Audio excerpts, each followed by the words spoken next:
let us solve now an example regarding combined power cycles. So Brayton cycle, a gas turbine, with a steam power cycle, a Rankine cycle. So the example that we have to solve is the following. What do we have? We have a simple steam power plant operates between pressures of 10 kilopascal and 4 megapascal with a maximal temperature of 400 degrees C. So this is our Rankine cycle. The power output from the steam turbine is 100 megawatts. Okay. A gas turbine provides the energy to the boiler. Okay, so this is the combined aspect of it. It accepts air at 100 kilopascal and 25 degrees C, has a pressure ratio of 5 and a maximal temperature of 850 degrees C. We know that the exhaust gases exit the boiler at 350 Kelvin. So we have to determine the thermal efficiency of the combined Brayton and Rankine cycle. So here is our TS diagram, corresponding TS diagram. And what do we know in this problem? I will write here what do we know. So we know the power of the steam turbine is equal to 100 megawatts. This is the power, it's not the work or the specific work. So this tells us that at a certain moment we'll have to know the mass flow rate of the water.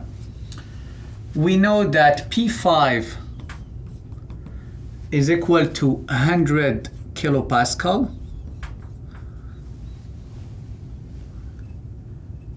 and T5 is equal to 25 degrees C or 298 Kelvin. We know that our pressure ratio is equal to 5, and we know that our point T7, so the maximal temperature for our Brayton cycle, is equal 850 degrees C, which is equal to 1123 Kelvin. And we also know that our T9, the exhaust gases, are at 350 Kelvin. Okay? What we have to get the thermal efficiency. So computation of the thermal efficiency.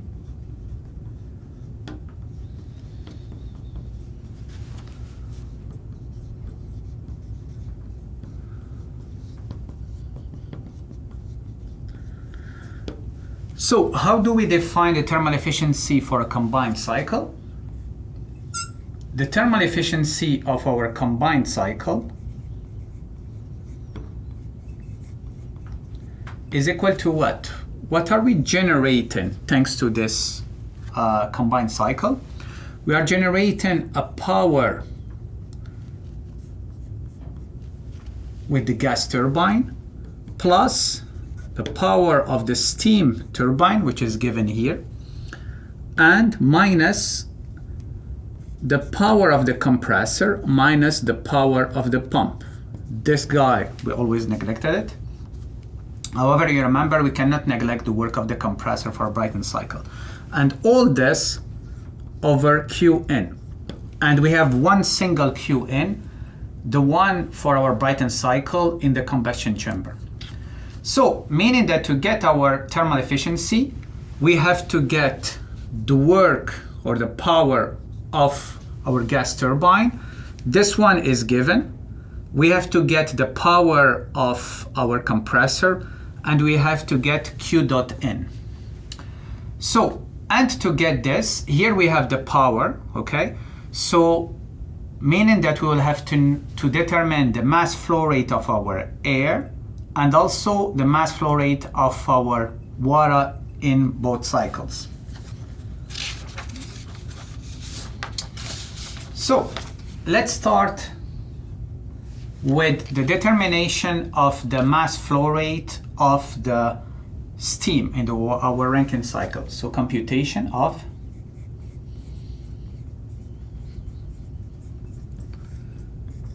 m dot let's say water. I will write it as m dot w. To get the mass flow rate in our Rankine cycle, what do we know? We know the power, okay, the 100 megawatts. So therefore, if we use our steam turbine as a control volume, so we can apply the first law of thermodynamics and get our mass flow rate of water. So we have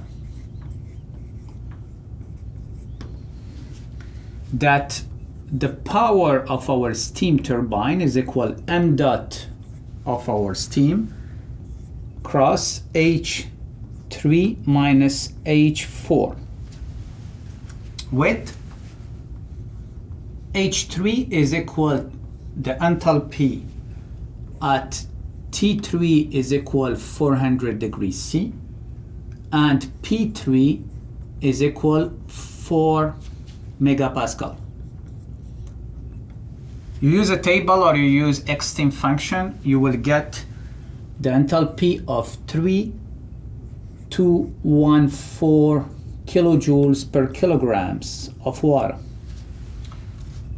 H4, the process is isentropic, so it's H under the following conditions. We have P4 is equal 10 kilopascals, and we have S4 is equal to S3. And this will give us an enthalpy of 2,144 kilojoules per kilograms, okay? And also a quality X4 of 0.82. So now if we apply the first law of thermodynamics here, so then this will give us that m dot water is equal to what? Is equal to the power for steam turbine, which is given, over H3 minus H4, right? So we have H3, we have H4, we have the power. So this gives us that m dot water will be equal to 93.46 kilojoules per kilograms. Okay. Here you have to be careful because your 100 megawatts, okay, have to be converted to kilowatts, okay, 100,000 kilowatts, okay, because here we have kilojoules. So this is the mass flow rate that we have in our Rankine cycle. The next step is to try to get, thanks to this one, to get the mass flow rate in our Brayton cycle. When we get the mass flow rate in our Brayton cycle, this will allow us to get this guy and this guy. Now that we have calculated the mass flow rate of water in our Rankine cycle, we can now try to get the mass flow rate of our air, okay, in the Brayton cycle. Now the challenge is that the mass flow rate is an unknown, so we have to look for a system where the only unknown is our mass flow rate. So basically a system where we don't have heat or work exiting the boundaries of a system. And we can see that this heat exchanger coupling our Brayton cycle with the Rankine cycle is the ideal candidate. So B, computation of now the mass flow rate of air. I'll write it as m dot A. Now if we consider the heat exchanger between the Brayton cycle and the Rankine cycle as our control volume, so, and we apply the first law of thermodynamics, we know that there is no heat, no work involved. It's a steady state, so basically we'll end up with just 0 is equal to the summation of the enthalpies in and enthalpies out, okay? And this will give us that m dot water cross H3 minus H2 is exactly equal to m dot air cross H8 minus H9.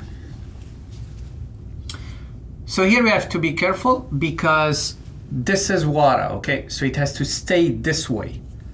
But this is air, so the difference in enthalpy can be written as Cp delta T. So now we can write m dot air Cp T8 minus T9, okay? This is something we cannot do here because here we have water.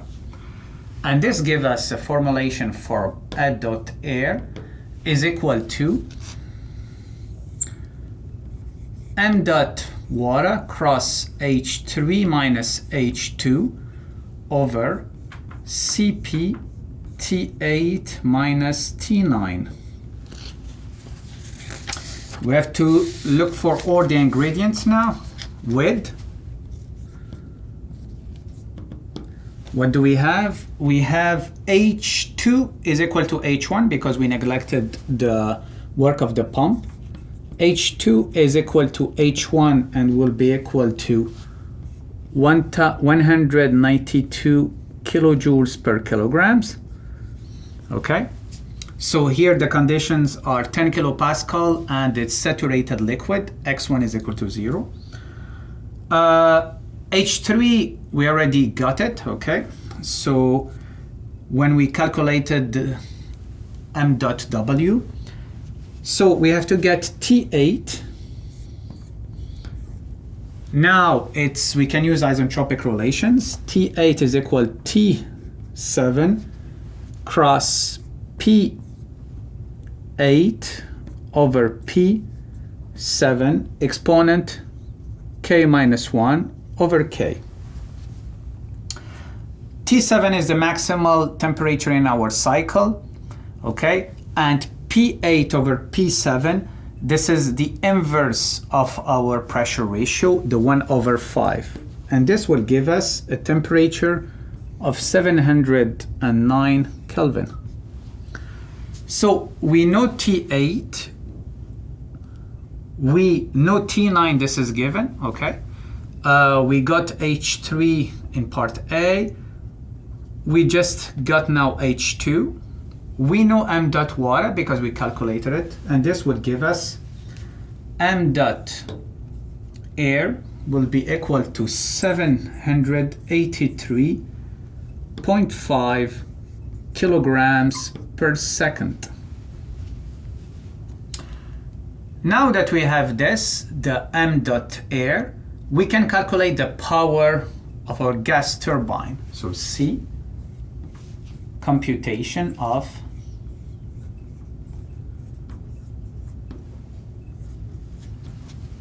the power of our gas turbine. Okay, remember that the thermal efficiency was equal to the power of the gas turbine plus the power of the steam turbine, which is given, minus the power in the compressor over Q dot N. Okay, so we are calculating here the power of the gas turbine. Next step will be calculating the power of the compressor, and then the last one will be Q dot N. Okay, this is quite easy. So the power of our gas turbine is equal to m dot air, and you see this is why we needed m dot air, okay, cross our H7 minus H8, and it's equal to m dot air Cp T7 minus T8, okay. M dot air, we just calculated it. Cp is 1.0035 kilojoules per kilograms Kelvin.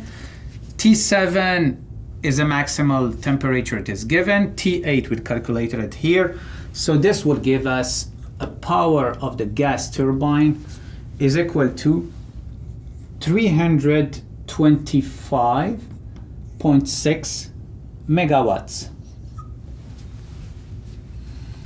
The next one on our list is the calculation of the power in the compressor. It's quite easy because now that we know the mass flow rate of the air, it's just that we have to calculate the m dot air cross actually the enthalpy between 6 and 5. So this one, which is D, so computation of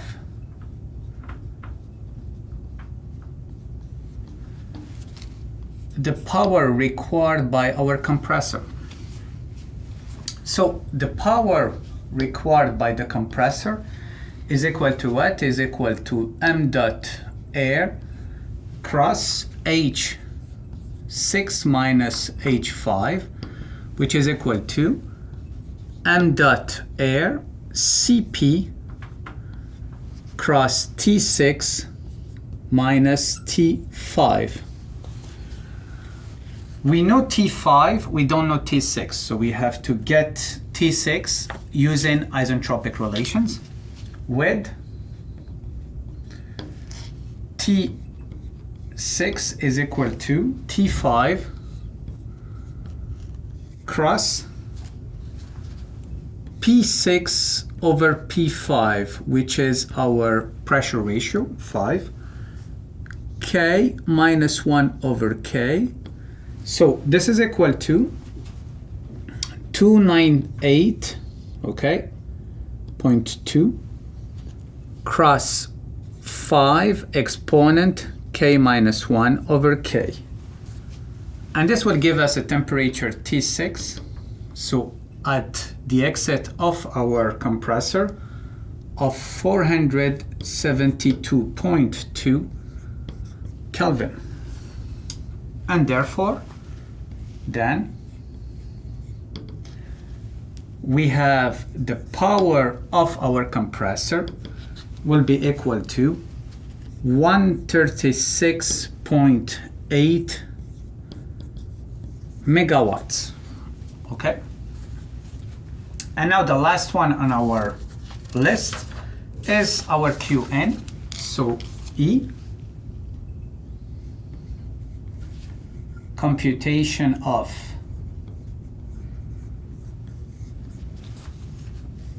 Q dot N. So this is the only Q dot N we are providing at the level of the combustion chamber, because again, our Rankine cycle is using the exhaust energy from our Brayton cycle. So Q dot N is equal to m dot air in a Brayton cycle, H7 minus H6, which is equal to m dot air Cp T7 minus T6. We know m dot air, Cp is a constant, we know T7, and we know T6 that we just calculated here. So this will give us 512 megawatts. So this is the power required in our combustion chamber. So then, finally, we can calculate our thermal efficiency was equal the work of the power source of the gas turbine plus the power of the steam turbine was given minus the power of the compressor that we just calculated here minus the power of the pump that we neglected over Q dot N, which is here. If we replace all our values, we will get 56.4%. Okay? Now, this is interesting. And why it is interesting? Because now we can compare the thermal efficiency of our Brayton cycle alone, of our Rankine cycle alone, and the thermal efficiency of the combined cycle. So, if let's say we just consider our Brayton cycle, so the thermal efficiency of Brayton, the thermal efficiency will be 36.8%. So this is if we consider Brayton alone. Now, if we consider Rankine alone, so the thermal efficiency of a Rankine under the same conditions that we have here, the thermal efficiency will be 35%. So if you consider them separately, simple Brayton cycle 36.8%, simple Rankine cycle 35%. If you combine them now,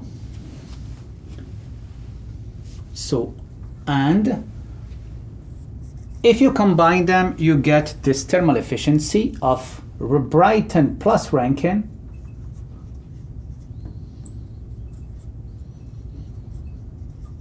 and this is the value we got here, 56.4%. So here you really see the value of a combined cycle, okay? And here the important point also is that we are just considering simple configurations, but in real life, your Brayton cycle, we will have again like the intercooling, the reheat, the regeneration, okay? And your Rankine cycle, you can apply also your reheat and regeneration, okay? So you see that you are really improving your thermal efficiency by combining the two cycles.